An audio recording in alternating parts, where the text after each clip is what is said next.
Well, y'all, it's that time of year again.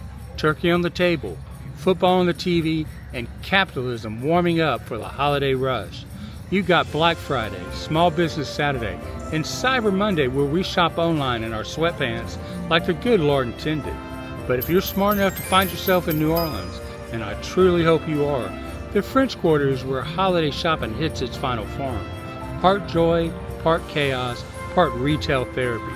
Forget that big box nonsense. Down here it is family shops, quirky museum stores, and local gyms with more personality than your Aunt Rita after her third glass of boxed wine. And hey, this magic isn't seasonal. These shops are here year-round, rain or shine, Mardi Gras or Tuesday. So skip the mall, if the mall is even open anymore, and come to the Quarter. Shop local, eat good, tip well, and snag a praline on your way out. It counts as both a treat and a trophy.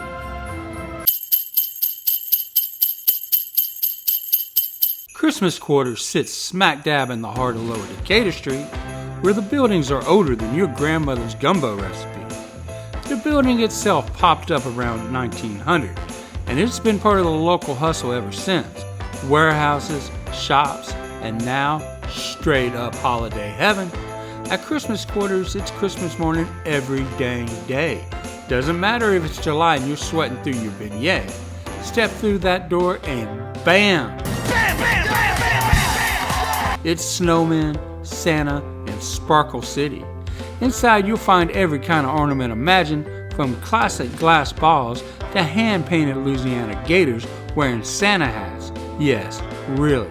There's Nola-themed decorations, tree toppers that'll make your Aunt Carol cry happy tears, and shelves full of nutcrackers, lights, stockings, and holiday signs. Sassier than your cousin at a crawfish boil. They even do personalized stuff, so you can slap your name, or your dog's, on any ornament and call it a family heirloom. It's cozy, kitschy, and packed to the gills with cheer. Whether you're hunting down the perfect souvenir or just soak up some holly jolly weirdness, Christmas Quarters is the kind of place that makes you believe again. Probably in magic, definitely in glitter. Alright y'all, do me a little favor, will you?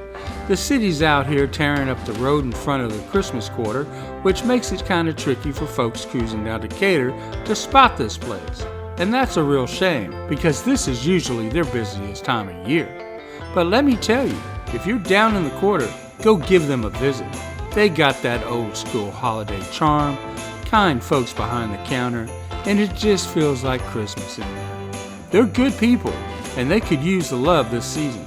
You'll be real glad you stopped in.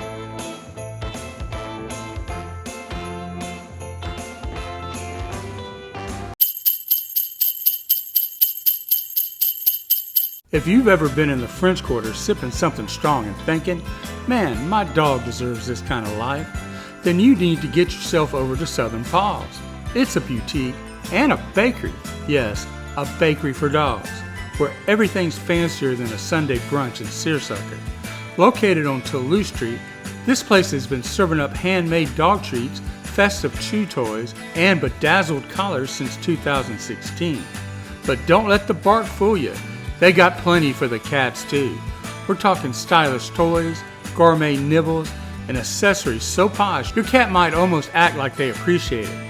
Southern Paws is where your dog gets spoiled rotten and your cat gets just enough to continue tolerating your existence. And with locations now on Raw Street and Riverwalk, it's now even easier to overindulge your fur babies while you underindulge your wallet. Loved by locals, praised by tourists, and probably monitored closely by judgmental tabbies everywhere. Southern Paws is New Orleans' charm, Pet Edition. Go ahead and stop by. Your pets already know they deserve it.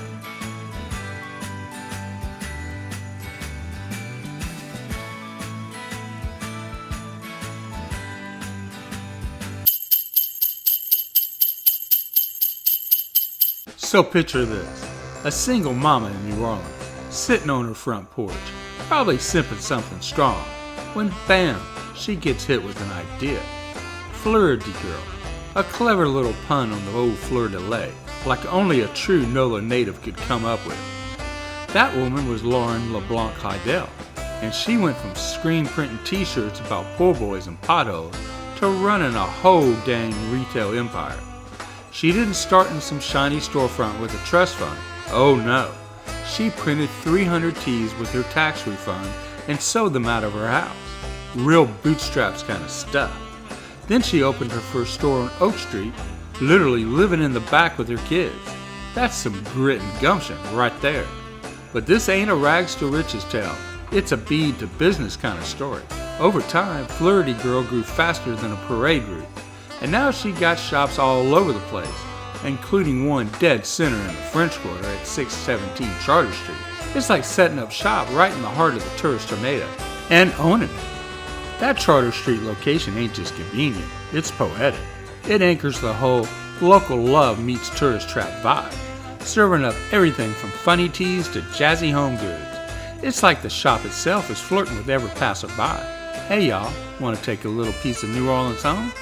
Plus, remember that whole Who Dat Saints tea drama? Yeah, that lawsuit brought her some real deal attention. Gotta love a good old hometown scandal that turns into marketing gold. Now with 9 locations and counting, Fleurty Girl just isn't part of the French Quarter. She's part of the fabric of the city. A boutique that speaks Nola fluently and proudly.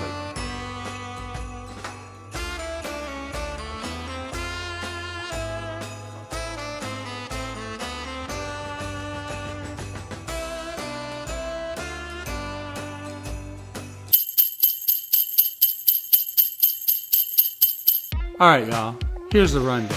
Dirty Coast is what happens when a New Orleans native gets real tired of all the tacky I got bourbon faced on S Street shirts and says, nah, we can do better. So Blake Haney starts cranking out teas in the mid-2000s that say, you're from here and you get it. I started Dirty Coast about a year before Katrina, started getting it going around then. With the same intention we have now, which was to work with local designers and get some local concepts that only folks who understand and know New Orleans or know Louisiana would get. And then because of Katrina and everyone basically becoming, I guess, a fan of New Orleans and wanting to wear their local pride, the brand kind of blew up. Over 400 designs deep now. They still team up with local artists and still raise money for everybody from WWOZ to grassroots causes. These ain't just souvenirs, they're secret handshakes, a wink to people who know. These days they have a location on Charters, just up the street from Jackson Square. So when you see Dirty Coast now, remember, this ain't just a t-shirt shop, it's a love letter to New Orleans, one cotton thread at a time.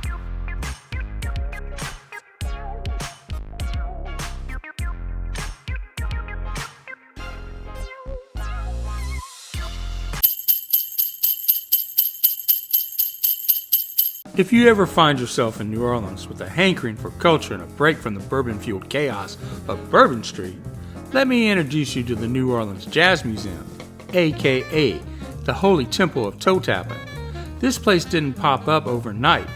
Back in the 1950s, a group of jazz-obsessed locals got together and said, we need a museum for this stuff.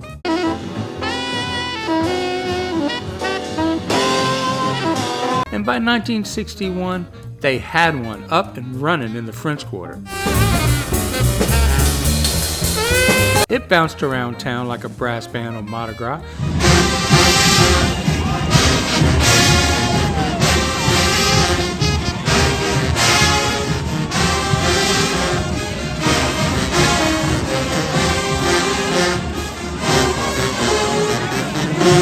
Finally settling in the old U.S. Mint building, which had been a coin factory, a prison, a Coast Guard base,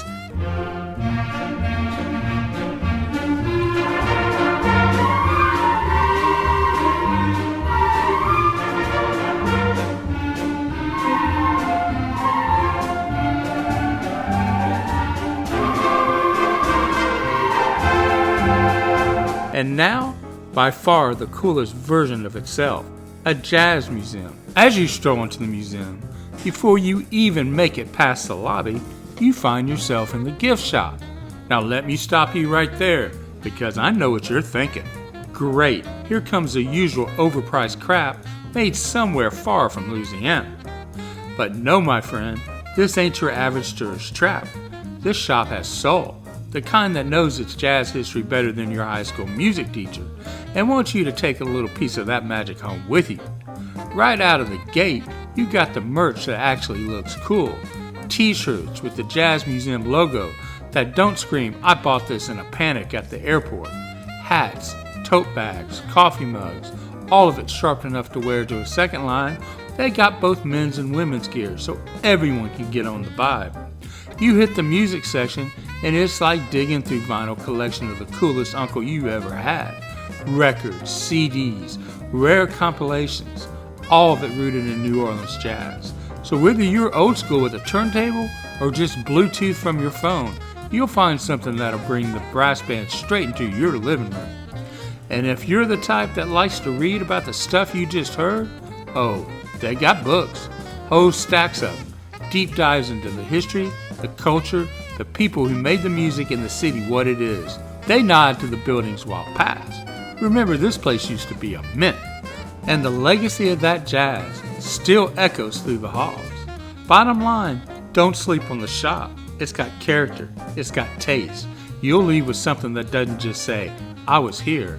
It says, "I get it."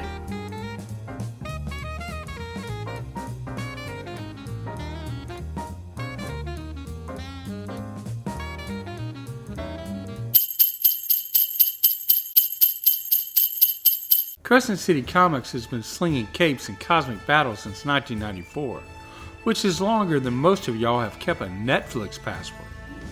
Started out over on Elysian Fields, took a gut punch from Katrina, like the rest of us, and came back swinging like Hulk in a bad mood. It's bounced around a bit, but now they set up shop on Calhoun Street, and it's glorious. They're open pretty much every day, 11 to 7, noon to 6 on Sunday, because even comic shops gotta observe the Lord's Day, or at least sleep in a little. Walk in and the staff ain't just there to scan barcodes and judge your choices. These folks care. They know your favorite artist before you do, and they'll talk comics with you like it's a political debate, only, actually fun. They got it all. Brand new issues, old school back issues that smell like your childhood bedroom, graphic novels, manga, action figures, board games, dice, toys, local indie stuff. And if they don't have it, they'll order it. But here's what makes them special. Crescent City Comics ain't just survived. They have persisted through hurricanes, busted economies, and the rise of TikTok attention spans. And they're still here and still wonderful. They're like your favorite underdog superhero. Scrappy, sincere, and impossible to cancel. I'm Batman. So if you're rolling through uptown New Orleans and you need a break from the real world, which, let's be honest, is most of the time nowadays, stop in. Breathe deep. That smell? That's stories, magic, and ink. And remember, in a world full of phony reboots and cash grabs, Crescent City Comics is the real deal.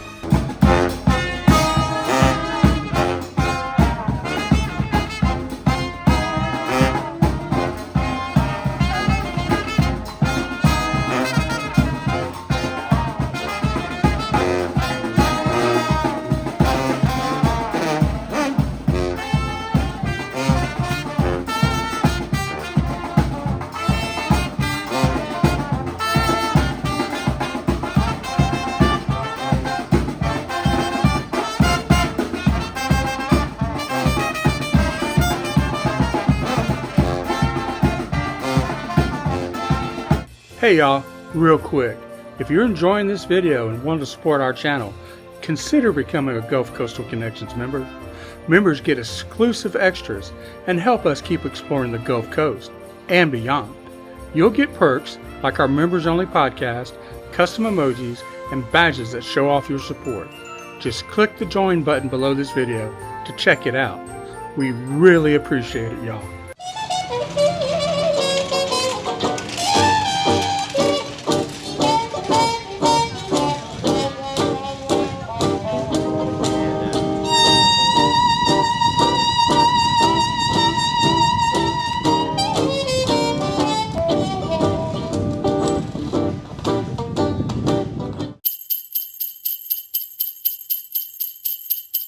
Alright, y'all, if you ever find yourself wandering down Pirates Alley and think, man, I bet some shady stuff went down here.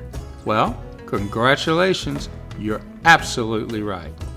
That's where you'll find Pirates of the Quarter, a little shop and walking tour outfit that's been letting folks live out their inner Buccaneer dreams since 2007. It was started by a couple of history nuts who love New Orleans, rum, and tall tales about Jean Lafitte, more than is probably healthy. What began as two guys talking about pirates over drinks turned into one of the French Quarter's best tours. 5-star rated and packed with the kind of stories that'll make you swear you smell gunpowder and whiskey in the air. Happening on the island was utter chaos. There were products, there's all kinds of furniture, crates full of dishes and all kinds of product all over the island stacked up, some of it on fire. Now, you'll find the shop parked right there at 632 Pirates Alley, a cannonball shot away from St. Louis Cathedral.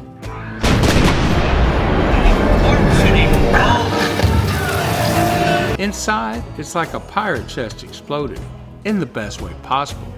They got skulls and crossbone t-shirts, hats, trinkets, jewelry, and souvenirs that'll make you look like you just crawled off Lafitte's ship.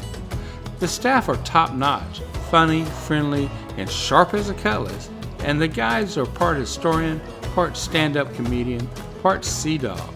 They'll spin you stories about the real New Orleans pirates, dirty, salty, conniving rogues who'd steal your ship, your rum, and probably your heart if you weren't careful. Tours usually run about half an hour, long enough to get you knee-deep in history without missing happy hour. It's gritty, it's wild, it's real New Orleans, where the ghosts have swagger and the guides aren't afraid to cuss a little. If you leave without laughing, learning, or buying something with a skull on it, you didn't do it right.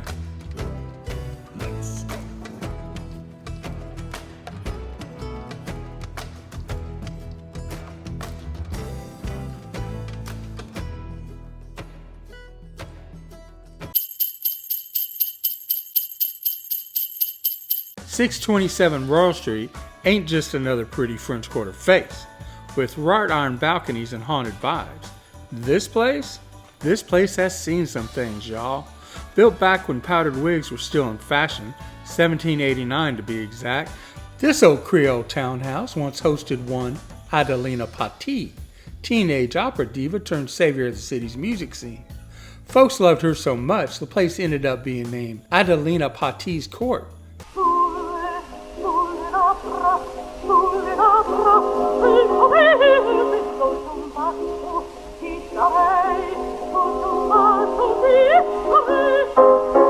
Fancy, right?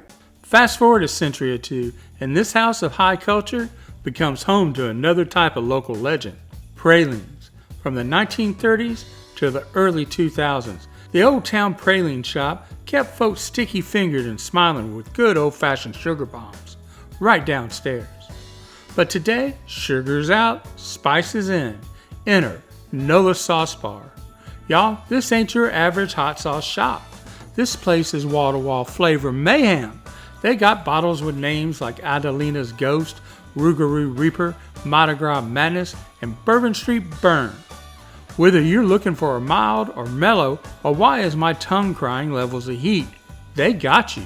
And it ain't just sauce. We're talking barbecue rubs, pepper jellies, Cajun snacks, mustard with a kick, and pickled things that bite back. You can taste test nearly everything.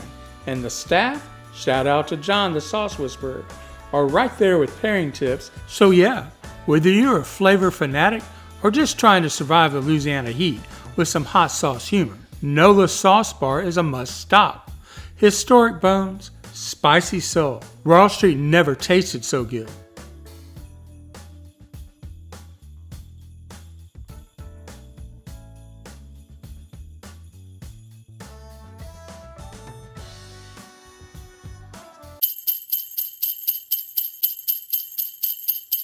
Alright, I gotta tell you, the Boutique du Vampyre is straight up one of my favorite shops in the French Quarter. It's sitting right there on St. Anne Street, like a dark little secret you're lucky to stumble into. This place has been around since 2003, run by Marita Woolwood Crandall, who knows more about New Orleans vampires than most priests know about sin. She also runs the Vampyre Cafe just a few feet down on Royal Street. So yeah, she has the whole spooky empire covered. Walk inside and it's cooler than a crypt. The shelves are packed with gothic art, handmade jewelry, voodoo dolls, candles that smell like temptation, and perfumes with names that'll make you blush. You can even get your own custom fit vampire fangs made right there on site. And the best part? The staff. Every single one of them is friendly, professional, and just plain fun to talk to. They'll answer your questions, swap ghost stories, and never once make you feel like you don't belong. It's open every day till about 9, and honestly, it's just cool to shop there. The whole place hums with that old world New Orleans magic. Half history, half mischief, and all charm. If you walk out of Boutique du Vampyre without buying something shiny, spooky, or smelling like roses, you have missed the point, baby.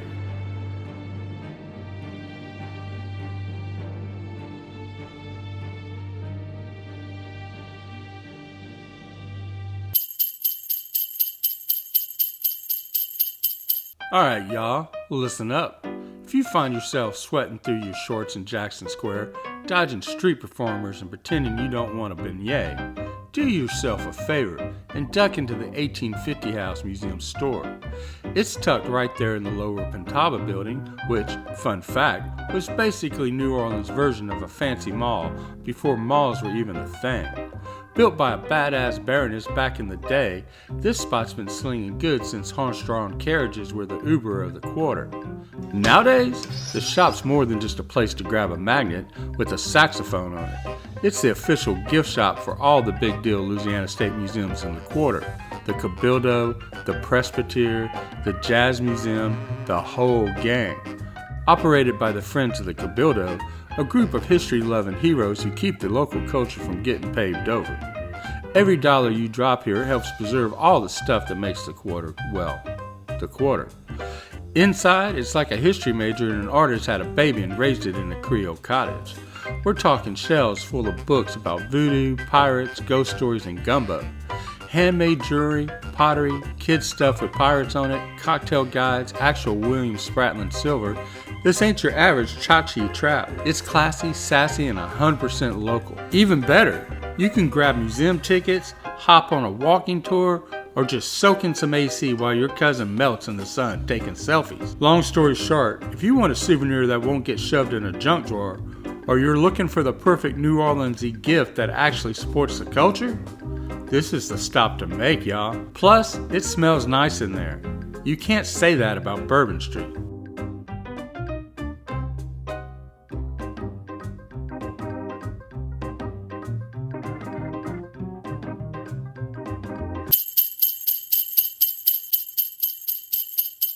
The Louisiana Music Factory ain't your average record store. It popped up back in 1992 when a couple of fellas, Jerry Brock and Barry Smith, decided the good people of New Orleans deserved a spot dedicated to the heartbeat of their culture, the music.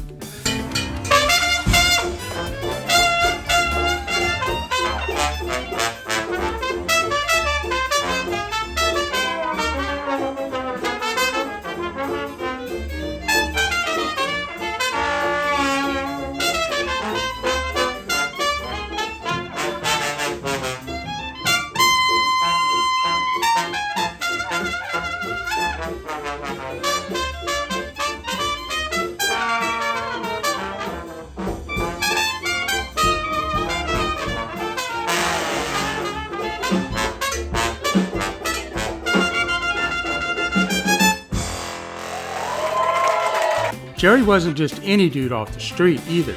He helped kickstart WWOZ, the city's local community radio, and had his hands in recording legends like the Dirty Dozen Brass Band.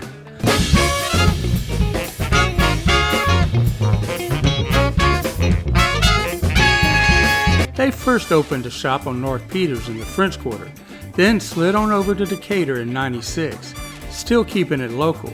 By 2001, Jerry dipped out to chase other dreams, and Barry kept the ship afloat, solo. So, no small feat, considering what came next. Now, if you're wondering how tough this place is, consider this. Hurricane Katrina came in hot in 2005 and wrecked half the dang city, but LMF was one of the first record shops to dust off and open back up. That tells you everything you need to know about its grit. In 2014, they made one last move over to Frenchmen Street, which, if you've ever been, you know it's just crawling with music, energy, and people who don't own a single quiet pair of shoes.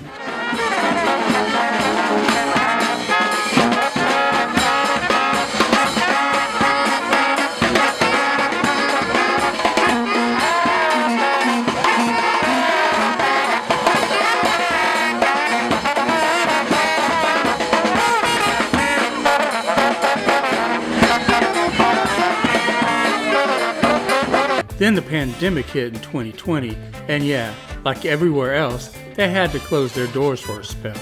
But they didn't go anywhere. They were still online, still pushing that sweet, sweet Louisiana sound out to the world. Walk into the shop today, and it's like walking into a living, breathing mixtape of the South.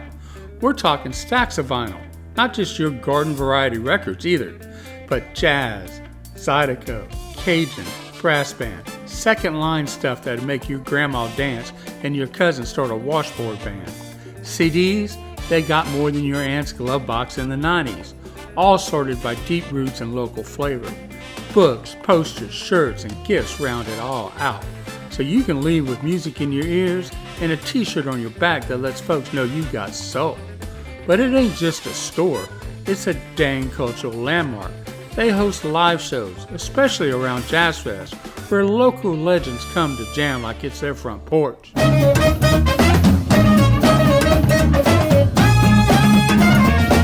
Whether you're a local or a tourist just looking to take home a taste of New Orleans, this place has got you covered.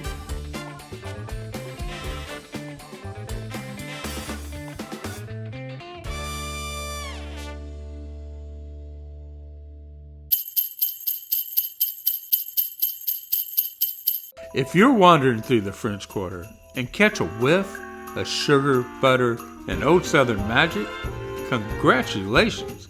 You're probably about 10 feet away from Aunt Sally's Pralines. The main shop is parked right there at 810 Decatur Street, in one of those old brick buildings that looks like it's been watching drunk tourists stumble out of the bars on Lower Decatur since before Bourbon Street had neon signs. That stretch of Decatur has been slinging goods since the early 1800s, with its big old arches, covered sidewalks, and storefronts built to catch the crowds coming and going along the French Market. Aunt Sally's ain't just a candy shop, it's a sugary slice of New Orleans history.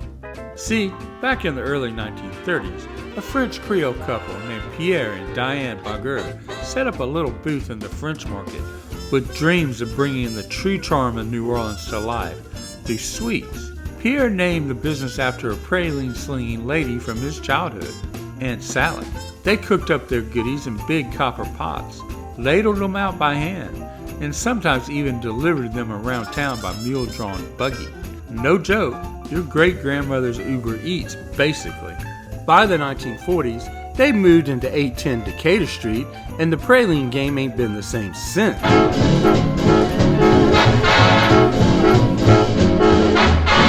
Today, it's still family run, still making those pralines the old-fashioned way, hand-poured, pecan-packed, and sweeter than your Meemaw's voicemail. And if pralines aren't enough, first off, are you okay? They also got hot sauces, chicory coffee, Cajun spices, local snacks, cookbooks, kitchen kits, voodoo souvenirs, and enough New Orleans themed stuff to decorate a parade float. It's the kind of place you stop in for a praline and leave with a bag full of snacks, 3 magnets, a cookbook, and a story you'll be telling folks back home till Mardi Gras rolls around again.